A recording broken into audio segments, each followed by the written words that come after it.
September lang. So quarterly, may potential mag-payout ng dividends. So nag-annualize siya ng 5.09% ngayon. Sa 9 months, 4.17% na yung na-payout nung dividends. Bukod sa nasa 7% na yung year-to-date returns ng fund na ito.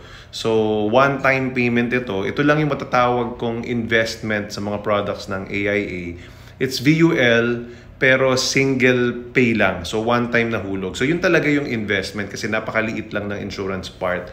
The other VULs na binibenta ng mga different companies, kung long-term paying yan, 5 years, 10 years, 15 years, 7 years, ganyan, matatawag ko siyang savings lang, not really investment kasi malaki yung cost of insurance. It's really savings and insurance talaga, protection, lalo na kung may mga critical illness riders, accident insurance riders. Pero ito, kung one-time single pay VUL, ito talaga yung pwede na